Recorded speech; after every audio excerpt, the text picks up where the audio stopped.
The F-14 Tomcat. Mach 2.3 at 50,000 feet. Wings sweeping back like a bird of prey.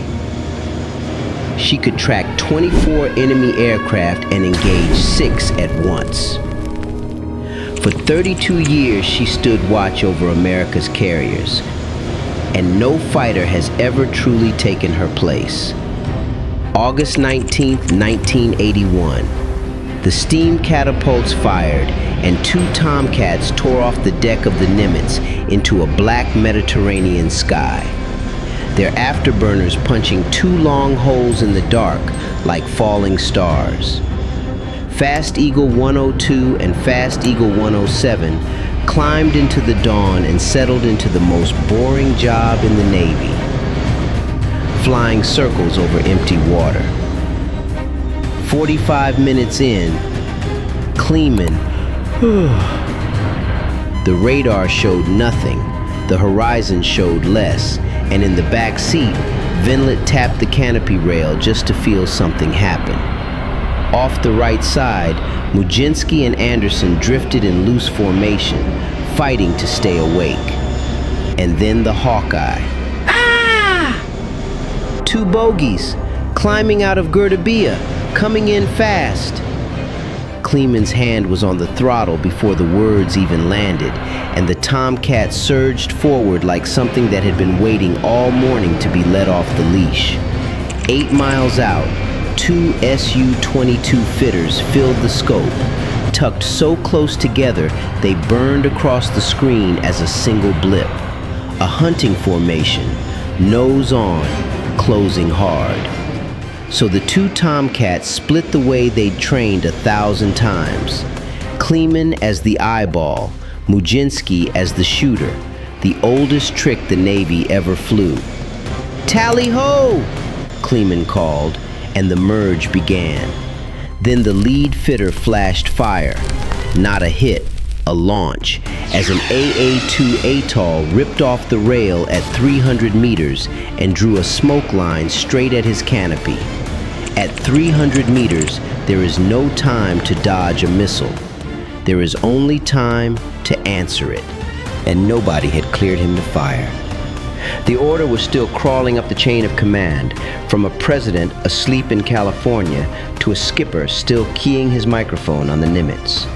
But the Tomcat didn't wait for permission. She snapped hard over, wings biting, engines howling, and rolled in behind 2 jets whose pilots had just gambled everything on 1 missile and missed. 60 seconds. That was all it would take to answer the one question 15 years and $1 billion had been building toward. Could she actually kill? That atoll was a mosquito. The thing that gave the Tomcat life was a hurricane parked on a Soviet runway. 15 years earlier, over Kazan, something new lifted off and climbed into the Pentagon's nightmares. Sweeping wings, 2 engines the size of trucks, Mach 1.8 on the burn. The backfire didn't hunt fighters, it hunted carriers. Under its belly rode the KH-22 Kitchen, a missile built to cross 600 kilometers of ocean at nearly 5 times the speed of sound and punch into the heart of a carrier group before the fighters could ever reach the bombers. The Kremlin ordered 150, not for a war, for a spreadsheet. In the nightmare scenarios that kept Washington awake, dozens of backfires could saturate a carrier group before the Navy ever got a clean fight. So the Kremlin built them by the 100 in case anyone came back for seconds. Washington read the intelligence and stopped sleeping. The Navy's F-4 Phantoms had won knife fights over Hanoi. Against a missile screaming in at 4 times the speed of sound from 300 miles out, the Phantom never even got a turn. So they gambled on the F-111B. Too heavy, too compromised, too much Air Force airplane for a Navy deck. Congress buried it in 1968 and mailed the Navy the bill, which left one admiral in Washington with an impossible problem and a phone number for Long Island. Grumman answered. Wildcat, Hellcat, Bearcat. Aviation with salt water soaked into the blueprints. The Navy handed them a wish list that read like a dare. Track 24 bombers at once. Kill 6 from 100 miles out. Break Mach 2. Land on a boat. Finish it in 22 months. Grumman took the dare. December 21st, 1970. Dead on schedule. Test pilot Bob Smith pushed the throttles up at Calverton. The wings spread. The engines lit. She climbed into a sky no fighter had ever been built to own. 11 years later, the atoll was still coming. The atoll passed close enough for Kleeman to watch it die in the sea behind him, and by then, the fight was already his. This was the moment the Tomcat had been built for.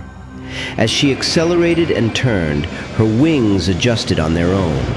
A computer reading the airflow and sliding them through the sweep schedule instead of trapping the jet in one shape.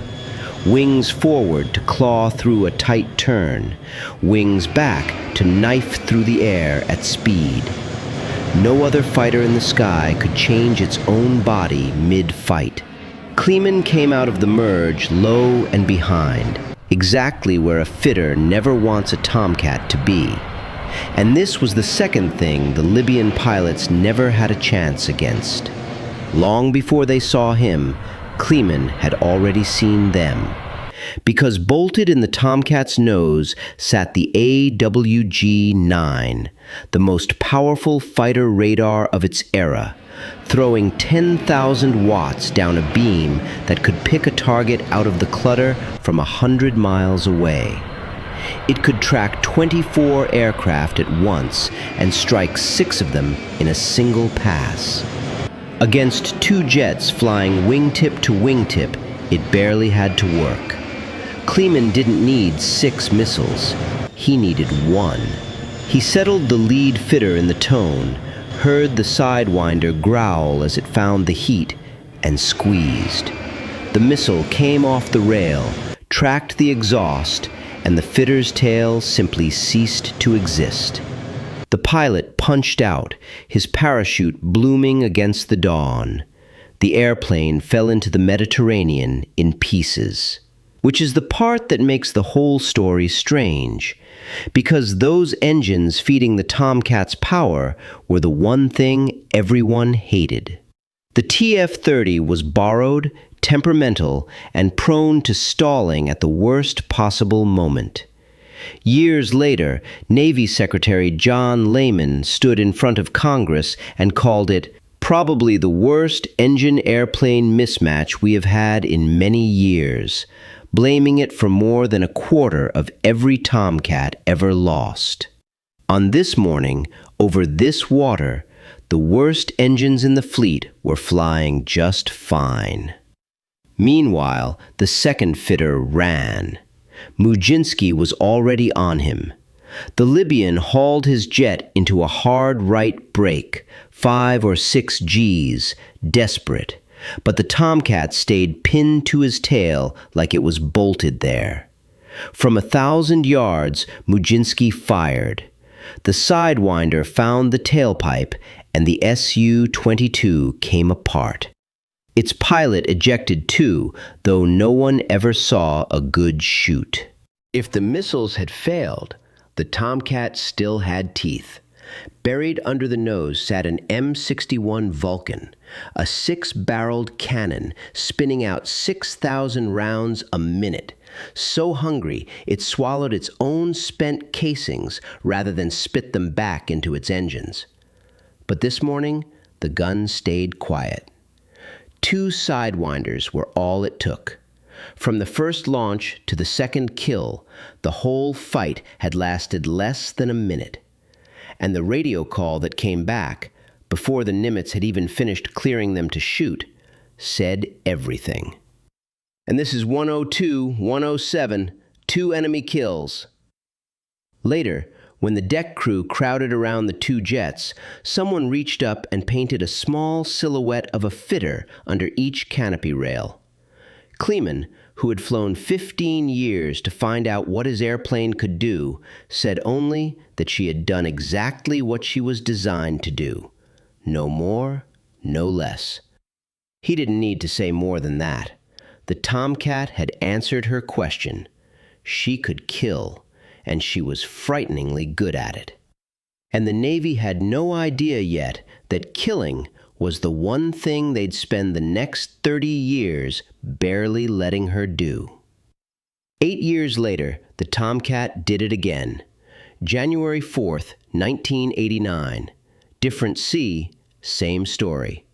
2 F-14s from VF-32 Swordsman flew off the John F. Kennedy when a pair of Libyan MiG-23 floggers came climbing out of Tobruk, nose on and closing. 5 times the Tomcats turned away to signal they weren't looking for a fight. 5 times the MiGs wheeled back onto a collision course. On the 5th, the lead Rio keyed his mic. "Bogies have jinked back at me again for the 5th time," and armed the missiles. The lead Tomcat fired a Sparrow. It missed. A second Sparrow missed too. Then the wingman fired, and the first MiG came apart in the sky. A Sidewinder took the other one moments later. Both Libyan pilots ejected into an empty sea, and this time a gun camera caught the whole thing. Footage the Navy locked away for a quarter of a century before finally letting the world watch a legend at work. 4 enemy kills in 8 years, 2 of the fastest jets Libya could field, and not a scratch on a single Tomcat. Then the Cold War ended, and the fighter built to kill Soviet bombers suddenly had no Soviet bombers to kill. The backfire threat evaporated. Overnight, the most expensive interceptor in the fleet became a jet in search of a job, and the Navy started eyeing the retirement paperwork. The Tomcat had other ideas. It turned out all that room built for 6 half-ton missiles could just as easily carry bombs, a lot of them. So the Navy bolted a Lantern targeting pod under her nose, handed the backseater a laser, and the interceptor that once guarded carriers against nuclear-tipped missiles went off to drop precision bombs on ground targets.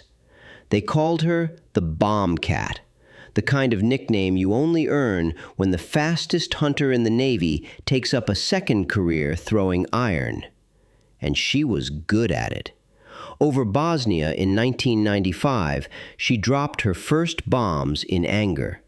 Over Kosovo, whole squadrons rained laser-guided steel. Over Iraq and Afghanistan, Tomcats hauled well over 1 million pounds of ordnance onto targets, often lasing them for other jets on the way in.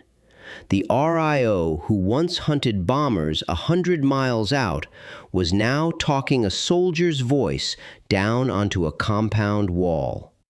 A fighter that had never lost a dogfight quietly reinvented itself as one of the Navy's most useful strike platforms. A killer that learned to carry a hammer. Nobody asked her to. She just did it. And if you ever doubted how much airplane Grumman built into her, consider the summer of 1991, when one Tomcat clipped another in midair and lost more than half its right wing. By every rule of physics, it should have fallen out of the sky. Instead, the pilot nursed it all the way to a runway in Singapore and set it down. Because the F-14's own fuselage generated so much lift that the airplane could fly on barely a wing and a prayer. How many fighters in history could lose half a wing and simply fly to another country? By 2006, the Tomcat had done everything the Navy ever asked of her, and a few things nobody thought to ask. But even legends run out of runway, and her last flight was coming.